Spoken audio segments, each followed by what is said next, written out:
BAPS Swaminarayan મંદિર સાળંગપુર ખાતે પ્રદેશ અધ્યક્ષ સી.આર. પાટીલની અધ્યક્ષતામાં 4 અને 5 જુલાઈના રોજ ભાજપ ગુજરાત પ્રદેશની કારોબારી બેઠકનું આયોજન કરાયું હતું, જેમાં મુખ્યમંત્રી ભૂપેન્દ્ર પટેલ, પિયુષ ગોયલ, કેન્દ્રીય રાજ્યમંત્રી નીમુબેન બાંભણિયા સહિત 1300થી વધુ હોદ્દેદારો અને કાર્યકરો હાજર રહ્યા હતા। ત્યારે આ પ્રસંગે સી.આર. પાટીલે જણાવ્યું હતું કે ગુજરાત ભાજપના પ્રદેશ અધ્યક્ષ તરીકે મારો કાર્યકાળ પૂરો થયો છે, જેથી મને જવાબદારીમાંથી મુક્ત કરવા હાઈકમાન્ડને રજૂઆત કરી છે, જે બાદ સીએમ ભૂપેન્દ્ર પટેલ સહિત રાજ્ય અને કેન્દ્ર સરકારના મંત્રીઓએ દાદાના દર્શન કરી આશીર્વાદ લીધા હતા।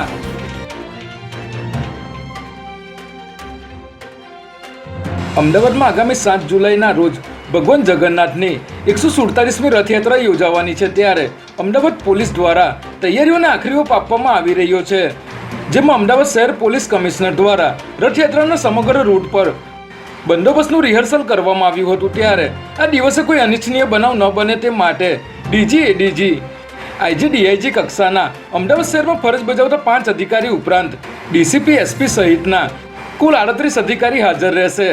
સાથે જ 12,600 પોલીસ કર્મીઓ સહિત અલગ અલગ ટીમના 23,600 જેટલા જવાન બંદોબસ્તમાં હાજરી આપશે।